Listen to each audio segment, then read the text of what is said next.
The Holy Gospel according to Mark.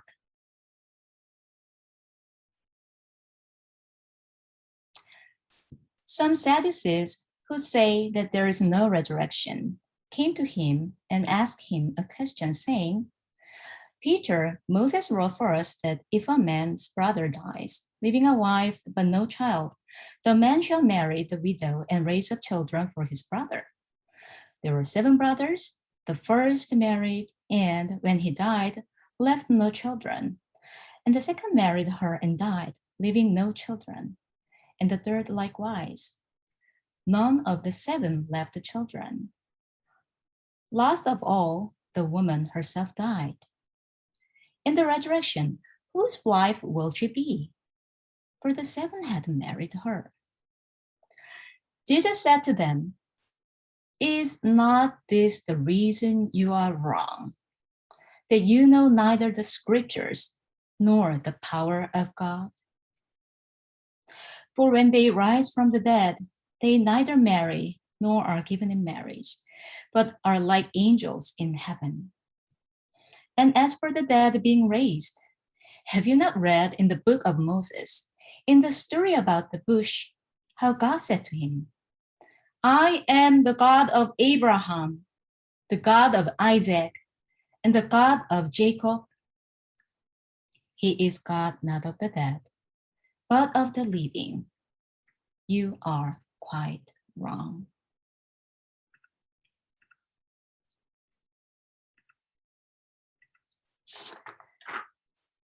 Didascale, teacher. When the Sadducees ask Jesus a question, that's how they refer to Jesus. And Jesus' reply to the Sadducees is surprisingly straightforward. You all are quite wrong. He says this not just once, but twice in today's passage.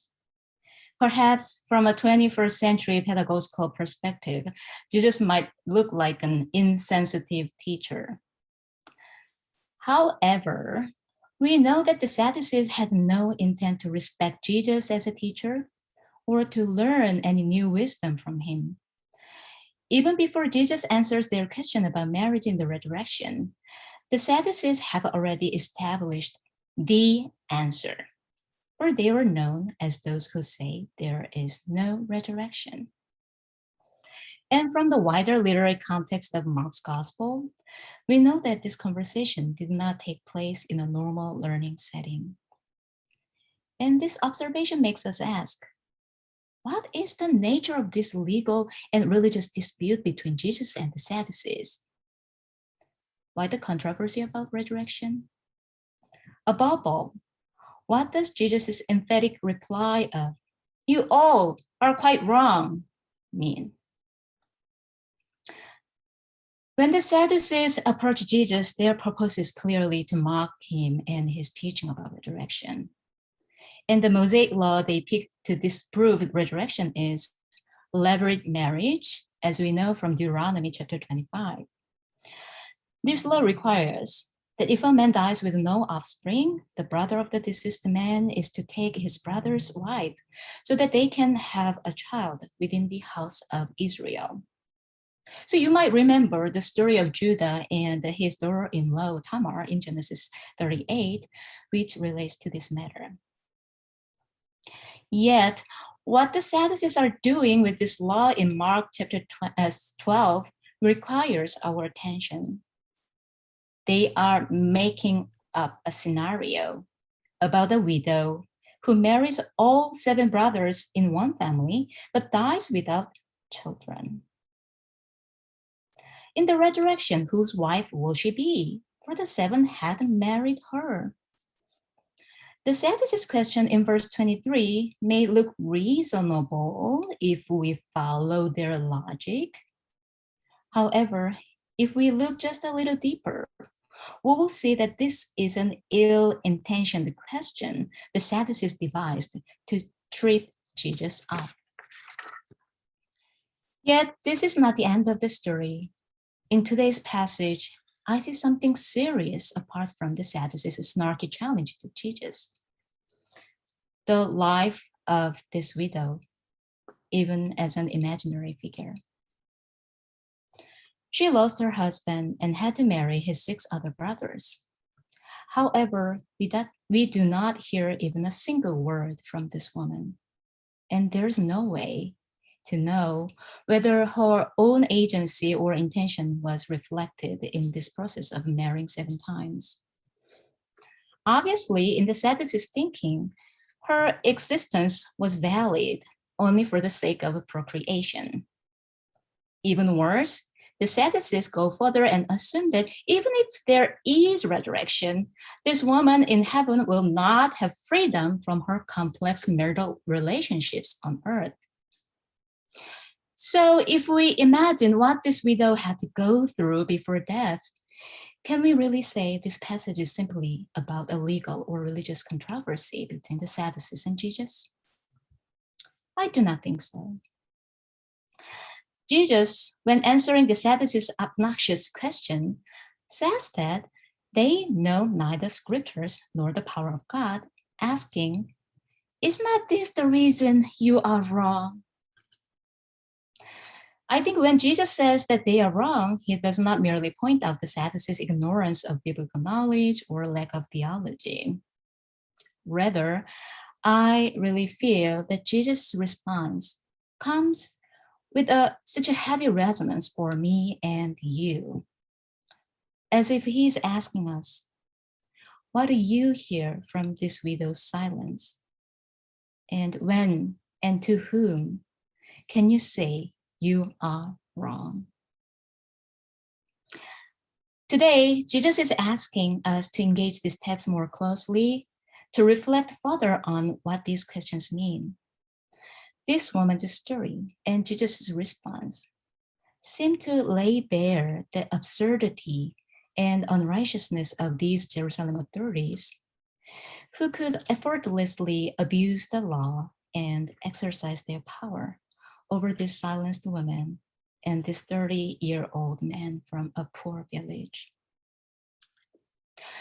So let's think about why Jesus says that the Sadducees do not know the law or the scripture. Have you noticed that their interpretation of the Torah is selective and arbitrary? When they say, "Moses wrote this for us," their explanation of the Levirate marriage is only half correct. For as we see in Mark chapter 12, verse 19, they alluded to only 2 verses, verses 5 and 6 in Deuteronomy 25, and they intentionally ignore what follows in the passage. For Deuteronomy, in fact, stipulates what to do when the widow's brother-in-law does not want to marry his brother's wife. So it is really hard to imagine that all 6 brothers of this deceased husband in the Mark passage wanted to marry one woman. And more seriously, we also see in the same Mosaic law a completely different rule than Levirate marriage. Since there is a prohibition of the marriage between the brother-in-law and sister-in-law in Leviticus 18:16 and also 20 and 21. For this reason, New Testament scholar Adela Yarbrough-Collins points out that, I quote, "Whether Levirate marriage was practiced in the time of Jesus is unclear," unquote. What then does this little investigation tell us? When Jesus tells the Sadducees that they are quite wrong, Jesus really problematizes nothing less than the Sadducees' fundamental attitude toward the scriptures. The Sadducees thought it acceptable to abuse the biblical law to set a trap for a person they hate, not to mention that they painlessly cast a helpless widow as a prop to reveal an error in Jesus' teaching. Now, we can raise another question. Why does Jesus say that the Sadducees did not know the power of God?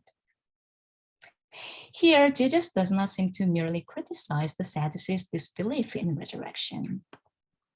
There is much more to it than that.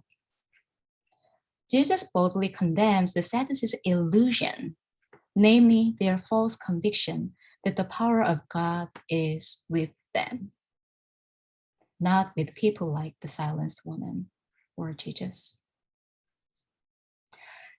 But Jesus proclaims that the real power of God is found in the very resurrection the Sadducees deny.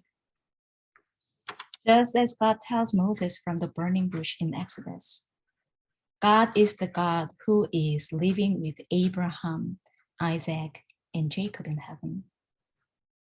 This God is the one who makes the dead alive, not the one who leads people to death.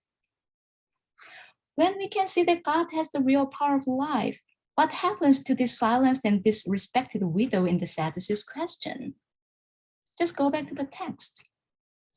This woman, devalued by the Sadducees, is now elevated to an angel who is no longer in bondage to the unjust earthly law. You are quite wrong, says Jesus. Perhaps a more precise translation of the Greek expression polyplanaste in verses 24 and 27 might be something like, you are misleading yourself so much, or you are very much mistaken.